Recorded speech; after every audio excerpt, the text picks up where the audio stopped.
తెలియని చిన్నపిల్లల పైన వీళ్ళు చేసే ఈ అకృత్యాలు ఏవైతే ఉన్నాయో దానికైతే హద్దు అదుపు లేకుండా పోతుంది. రోజు రోజుకి ఇవి పెరుగుతున్నాయే కానీ ఇవి తగ్గడం అనే క్వశ్చనే లేకుండా పోయింది రాష్ట్రంలో. మన ప్రభుత్వం వచ్చిన కాడి నుంచి డైలీ మనం న్యూస్ పేపర్సే కానీ ఏది ఓపెన్ చేసినా పిల్లల పైన మహిళల పైన జరుగుతున్నాయి, ఇప్పటికీ జరుగుతూనే ఉన్నాయి.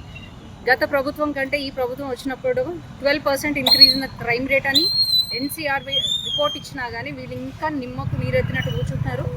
ఈ అమ్మాయి చిన్న పాప విషయంలో 2 days అయింది, ఇంతవరకు సిద్దిపేటకే మహారాజు అని చెప్పుకొని తిరిగే హరీష్ రావు ఊరంతా తిరగడం తెలుసు, హైడ్రా గురించి ఎక్కడెక్కడో మాట్లాడడం తెలుసు, కవిత చేసిన లిక్కర్ స్కామ్కి ఢిల్లీకి వెళ్ళడం తెలుసు. కానీ ఈ చిన్న పాపని పరామర్శించే దిక్కు లేకుండా పోయింది.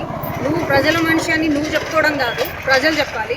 ఇంత కష్టం వచ్చి ఒక చిన్న పాప అభం శుభం తెలియని పాపకి ఇట్లా జరిగినప్పుడు నువ్వు ఎక్కడ పోయినావయ్యా? నిద్రపోతున్నావా?